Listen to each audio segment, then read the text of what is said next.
tanghali. Nandito tayo ngayon sa San Cristobal para alamin ang buhay ng isang ina na mayroong maglalabing dalawa ng anak sa ngayon. Tara, pasunan. Ganda araw po, Ate Jocelyn. Kami nga po pala yung taga-Polo National High School. So, ayan. Ang pangalan niyo? Sino, bali, di ba po ang anak niyo ay ngayon po 11 po? Sino po yung pinakabunso po? Ito. So, anong pangalan po niya? Si Josephine Kate. Josephine Kate. Tapos, sino po yung pangalawa? Ito. Yan. Si Si Prince Mike. Prince Mike. Tapos po, Si, Kathleen. Kathleen. Tapos po, Si, Mark Angelo. may nag-aaral po ba kayong anak? Meron. Ilan po? Tatlo. Anong grade na po nila? Dalawang grade po, isang grade. Araw-araw naman po ba nakakapasok sila? May nagtatrabaho po kayong anak. Ilan po yung hindi po nag-aaral? Bali, kasi labing isa yan, yung tatlo kong panganay, ano itong nagkipatan to? Bali, siya? Pito. Ito po ang, bakit po hindi ayaw po ba nilang mag-aral o dahil po sa kahirapan na rin po kaya po hindi po sila nag-aaral? Parang ganun na lang. Parang ganun na din. Siya naman po, ano pong meron sa kanya? Bakit nakahiga lang po siya? Ano siya? Polio siya. Inborn po yung pagka-polio niya. Eh yung asawa niyo naman po, ano pong trabaho niya? Mimili ng bakal bote. Sa inyo po yung sasakyan? Ano lang, yung paggamit lang ng junk shop. Sa isang araw po, magkano po yung minimum na kinikita niya? Sa ngayon, mababa kasi ang scrap. Ang kinikita lang niya, mga 150 yan. Kasya po ba yung para po sa inyo yung 13? Hindi. Tapos, buntis pa po kayo ngayon. Okay lang naman po yan. Ilang months na po yung pinagbubuntis mo? 6. Ano ba naman anak? Malaglag ka. So yan, nalaman nga natin yung pangalan ng mga anak niya, yung ginagawa nila araw-araw. Nalaman natin kung gaano kahirap yung pinagdadaanan nila. Subukan natin bilang estudyante na itry kung ano yung pang-araw-araw nilang ginawa para maranasan natin kung ano talaga yung nararamdaman nila. So, sa lugar nila, hindi lahat libre. Kaya lahat ng ginagawa nila, pinaghihirapan talaga nila. Mismo yung tubig, pinaghihirapan nilang igibinto sa poso. Kaya, tara, samahan niyo akong alamin to. Nakita mo lang kayo lang ba?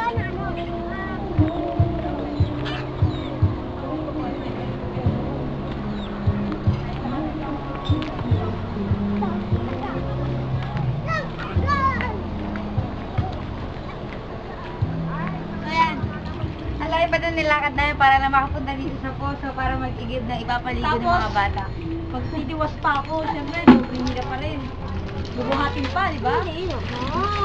Alay pa ng pinanggalingan namin.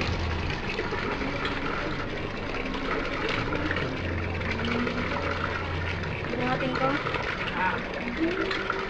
Tama na, bigat na. Tama na. Ako na. Yan, buhatin na niya. Bigat nga, dalawa pa talaga.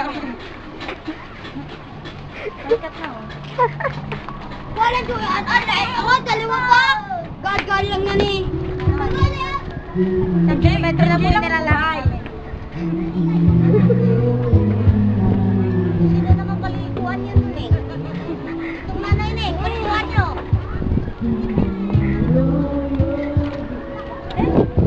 Paliguan nyo.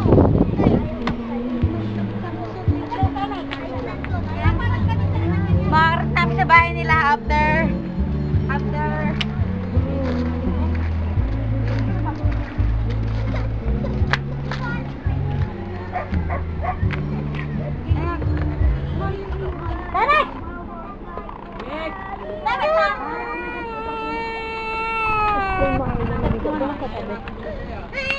Dahil nga po sa ayaw niyang maligo, naiyak po siya.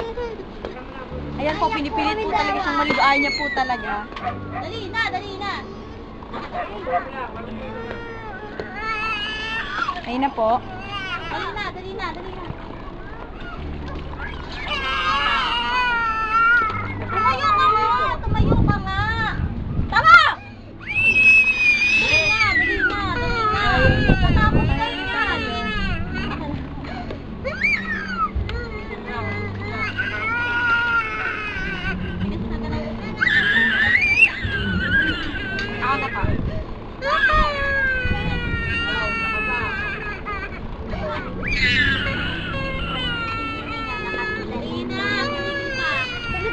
naliligo ang pila-pila.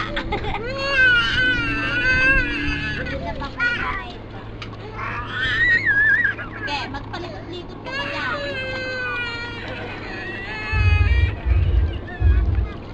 Dali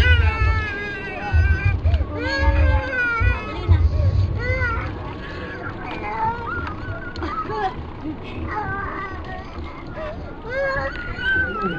Wala juya na kawawa ah.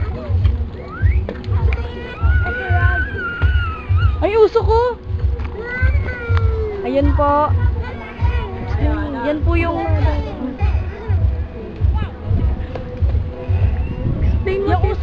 Yung usok na po yan, yung galing sa pabrika ng Rubina na araw-araw ay nagbubuga ng maitim na usok. Ay, ang uso yun.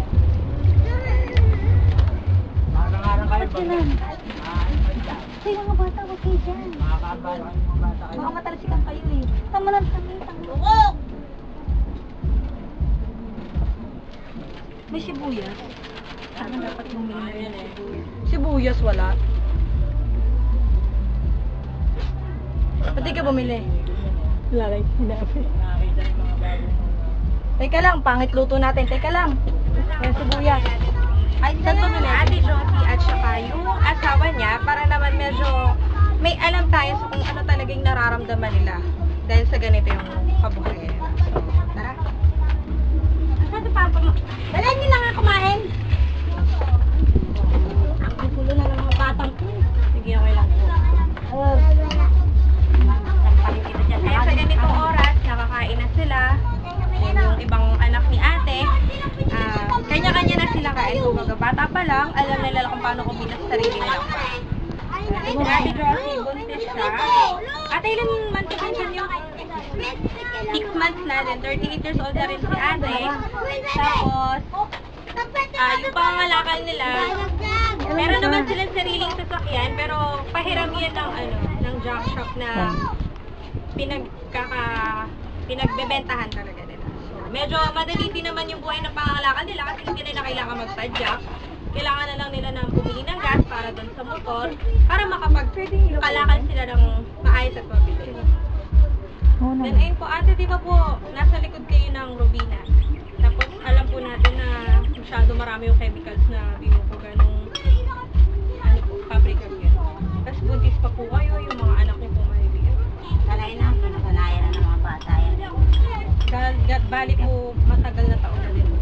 Hindi naman yan panay-panay nagaganyan. May abuan talaga siyang nililinis ng ano ng Rubina. Sige po kasi, kita na po kasi namin kanina sobrang itim nung uso. Parang wala na po yatang iitim pa doon. May Tapos, uling pa nga yan kasama eh, kaya may mga ulit. Video. Baby, ganun yung talagang permission po siya. Hindi po kayo makakapagreklamo or Kasi pag nagreklamo kami, ano magagawa namin dyan, ay kanilang lupa. kailangan lang po talagang tiisin. Tapos yung bahay niyo po, ito lang sa pinakamababa po siya. Paano po pag bumahar? Pag umaalis kami dito, napunta kami sa barangay. So, hindi rin po pala masasabi yung kaligtasan nyo dito. Kasi kung hindi nga po nabaha, pero kung may pabrika naman po na tagabuga ng chemicals natin po. Pero sanay na mga bata dito, tama ng mga bata na yan. Paano po yung labada nyo? Sure po ba siya na kada Sabado may... Ay, ano lang yung pag may natawag lang. wala po talaga kayong permanenteng pinaglalabahan. Ibig sabihin po pala, sa kabuhayan nyo pong dalawa ni tatay, siya lang po yung may sigurado na may pagkukunan. Kung maging sa inyo po, explain lang. Tapos yung pangalan niyo po, yung Sabas, hindi na makahinga dyan. 24 po siya. Nakapag-high school. Grade 5 lang yun. Grade 5 lang po. Tapos 24 na siya. Hindi po siya makakapag-apply. Kasi hindi pa siya nag-apply. Wala nga ang ano, termi lang yan dito ba? Talagang siya na lang po yung katulong. Yun po yung anak 2 years old. Kinakakayahan, mag-inis na kayo. Pipindot yung butay. Ito din. Yun po, syempre po, kahit sino naman kung mapunta sa ganitong sitwasyon, di ba? Paano po yung pagdaan ng panahon sa araw? Ano lang, ayos lang. Ulo dyan.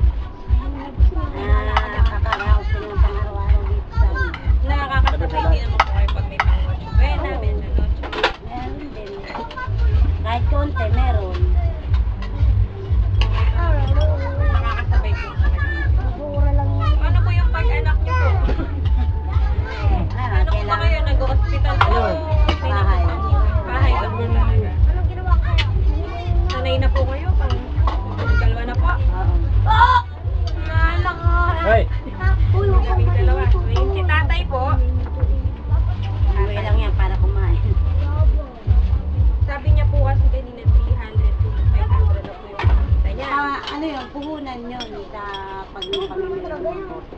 Kung magkano yung sosobra doon, yun ang, halimbawa, 600 ang kabentahan mo. Yung 500, balik mo yun doon sa jam shop na kinuha mo ng puhunan.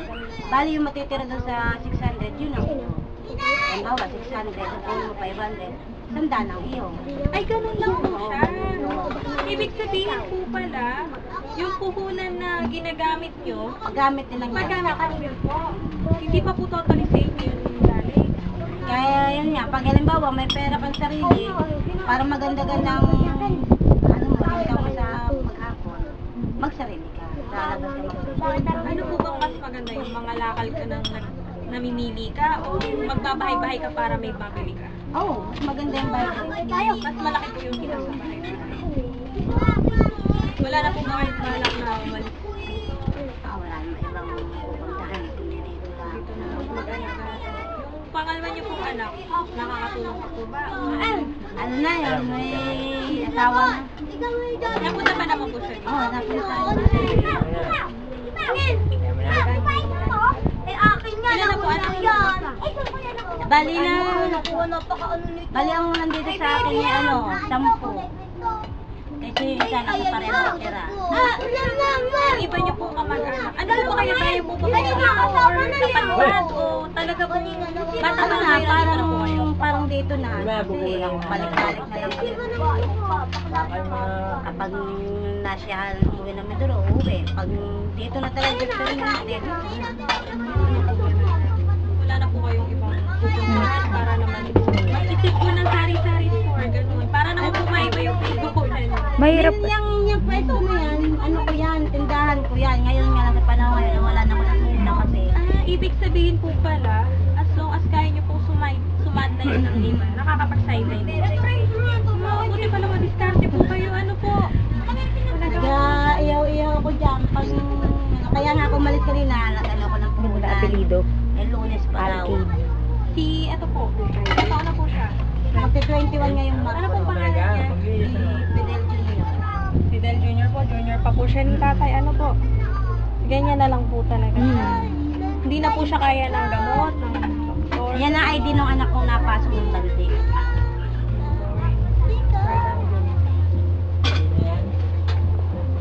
Buti naman po masaya. Hindi naman po ba siya kahirap? Ay, pag yung kakain siya, subuan mo siya. Paliligo. Parang nag-aalaga lang po ng normal. Oo, yung parang katulad din ito eh. Makulit.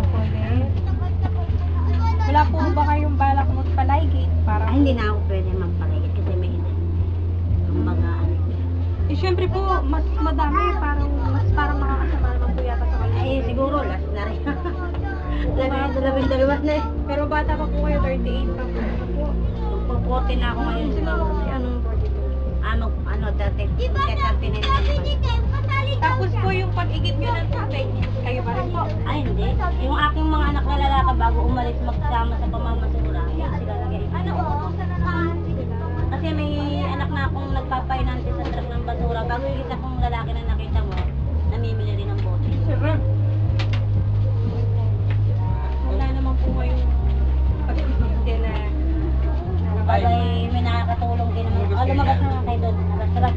May nakakatulong na rin na mga bata sa mga anak. wala naman po kayong feeling na masaya naman po kayo papa. Oo, masaya. Kahit madami, ganyan lang bahay namin, sige lang. Ipon-ipon din naman kami pag yung ano, hindi rin naman kami nasa alas sa hapon. Ng pagkain. Yan. Tama naman ako. Pogi na si Timex, naligo na siya! Yay! Siya po yung batang umiyak kanina. Ayaw niya kasing maligo. Ayan na siya. Masyado niyang mahal ang kanyang liban. Ay, lilinis lang yan pag gabi na, yan. Buti pa sila, makasanay na po talaga. No? Po, pollution lang din naman po ang pag-uusapan. Eh, baka pag may araw-araw. Yung aking babae na yan, 2 beses na kumpay na itong mga nakaraang ano. Yan, awan Mabilisan ng yung Diyos. ikot. Tama, oo. Malapit pa naman po siya. Ito naman si tatay. Healthy pa naman, matangkad. Pogi pa rin. Okay lang. Talagang hindi daw pag dito nakatira, sabi nga dito na daw kami tumira. Maswerte pa rin sila kahit ganyan, naglalabada lang si ate, nakakalakal si tatay. Nagkakaroon pa rin sila ng kuryente at Sa tubig. pagpapalit kay ni Ate Jocelyn, sinubukan namin yung pamumuhay niya bilang isang mahirap, na may bahay, na may 12 anak. Maglalabing 2 anak kasi buntis pa siya, di ba? Napakita naman namin sa inyo. Then, ayun nga, base sa mga nasubukan namin, masasabi na talagang mahirap kumpara sa buhay na nararanasan namin. Hindi ganun kadali yung mga ginagawa nila araw-araw. Katulad nga nung ginawa namin kanina, nag-igib kami ng tubig, na yung tubig na ang layo pa ng lalakarin mo bago ka makarating doon sa poso, tapos minsan marami pang nakapila, mag-iintay ka pa. Kaya kung minsan, katulad nga nung nangyari doon, minsan na lang sila makaligo or tinatabad na rin sila maligo kasi nga, syempre, ang hirap pa ng pagdadaanan mo bago ka makaligo. Kailangan talaga yung lahat ng bagay na ginagawa nila, pinaghihirapan muna nila. Then, sa pagkain naman, bago sila makapagluto, kailangan muna nila magsibak. So, di ba, ang hirap kasi sa atin, hindi tayo sanay, hindi tayo yung gagawa nun. Isang click lang sa atin ng pala. Iba maaarte pa, di ba? Sa atin, kapag isang magandang lababo, nando yung kalan, yung kutsilyo, lababo. At kung mayamang-mayamang ka pa, iba pa, deliver pa, di ba? Tawag lang. Pero sa kanila, sabi pa nga ni Kuya kanina, 2 sardinas, pinagkakasya na dun sa, bali 13 sila kasi syempre 11 tapos yung mag-asawa. Halos nasa kanya pa kasi lahat. Isang anak lang ni Ate Jocelyn yung nakahiwalay sa kanya kasi may asawa na. May sarili na ring pamilya. Bali tumutulong na lang sa kanila is silang 2 mag-asawa tsaka yung anak niya na panganay na hindi rin naman nakatapos din sa sekundarya dahil na lang din sa dala siguro ng hirap na kahit ba sabihin natin na walang bayad ang pag-enroll sa pampublikong paaralan, still kailangan pa rin nila bumili ng notebooks, ng damit, tsaka yung hindi naman pwedeng sabihin na basta makapag-aral lang kahit wala yung laman yung kan. Mahirap kasi. Hindi lang kasi yun yung pinagdadaanan nila, hindi lang yung pagkain nila araw-araw, hindi lang yung paano sila, ano yung mga gamit nila, pati na rin yung kapaligiran nila, katulad nga nung yung pabrika. Yung maitim yung uso.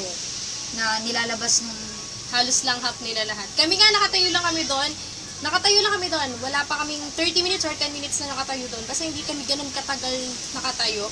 Halos napunta na sa damit namin lahat yung uling. Kasi galing siya dun sa pabrika. Pabrika ng road. Araw-araw ganun yung nilalabas na usok, maitim. Tapos yung mga basura na dun lang tinatambak, biruin nyo yun, yung nalalanghap siya. Nalalanghap ng mga bata na hindi pa naman ganun ka Pero nga dahil dito sila nakatira, sanay na sila, kumbaga immune na sila sa mga araw-araw nilang ginagawa. Hindi na nila iniinda yun. Hindi nila magawang makapagreklamo kasi sabi nga ni Ate Jocelyn tsaka ni tatay, yung asawa niya, sila yung may gusto dito, sila lang yung nakatira dito. So lahat ng consequences na nararamdaman nila, na na-experience sila, wala silang magagawa. Kailangan lang nilang tanggapin yun. Kasi choice nila na tumira dito, so patira na lang sila, kaya kailangan talagang hindi silang magreklamo. Ito sa mga suliranin na kinakaharap ng bansa natin ngayon, hindi na napapansin ng matataas na tao kasi syempre, hindi lang sila yung mahirap eh. Actually, di ba, may mas mahirap pa sa kanila na mas lubog pa, na mas napapa na, pero hindi pa rin napapansin. How much more pa kaya sila, di ba? Kasi 'di ba yung ibang mayayaman, masyado silang focus sa pagpapalago ng ari-arian at saka ng kayamanan na meron sila. Hindi man lang nila naisip na kahit ba magbigay sila ng karampot sa pag-aari nila dun sa mga mahihirap na nangangailangan katulad na Ate Jocelyn. Well, actually, hindi naman talaga totally kasalanan ng pamahalaan kung bakit sila nagkaganon, but still, sana tulungan pa rin. In a way na sana may libreng trabaho, kahit ba hindi ganun yung kalaki yung ibabayad nila sa mga trabahador.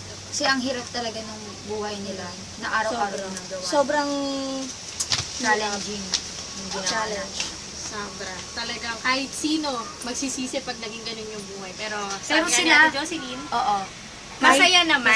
Wala silang pinagsisisihan. Napagdadaos na ng... Although gano'n mahirap sila, nahirapan sila sa pamumuhay nila araw-araw. Andun yung pagmamahal nila sa isa't isa na nagtutulungan sila, pinapaliguan nila yung mga kapatid nila, gano'n. Hindi katulad ng sa mayaman, di ba? Yung mayaman, di ba, ang yaman nila, konti lang sila, lahat ng luho nakukuha nila. Pero yung wala silang pagkakasundo, wala silang pagmamahalan, kasi ang alam lang nila, lahat ng bagay na bibili ng pera. Pero sila, Ate Jocelyn, kahit wala silang pera, kumpleto sila, nakakakain sila, sama-sama sila. Sabi din niya, na kahit na hindi ganun kaganda, barong-barong hindi lang. ganun kalaki na pag dumaan daw ang Pasko at bagong taon, Pagdadaos naman nila. na idadaos naman nila ng sama-sama. Masaya sila sa simpleng buhay nila talaga. Masaya naman yung naging experience namin. Oo. Medyo namangha kami kasi tulad nito, na-expose sa init. Ito din, lalo na ako, syempre, sayang ang lotion at sabon. At sakit sa mukha naman talaga. Pero worth it Pero lahat ang na saya. pagod namin. Oo. Sarap sa pakiramdam ng nakakatulong ka sa kapwa. Kasi Yes. nakausap namin sila.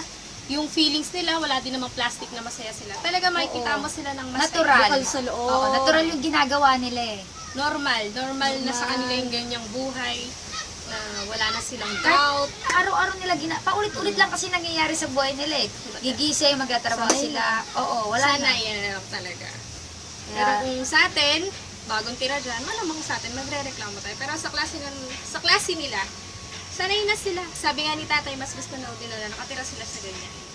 isa to sa mga suliranin na kinakaharap ng ating bansa. Yun lamang po. At Marami. ako, siya nga po pala, si Sarah May Anataya, Joan Tiffany Villasala, at Ivy Rogando ng Poor Alexandrite ng Pulo National High School. So, uwi na kami, magpapahinga na kami kasi pagod na kami. Bye-bye!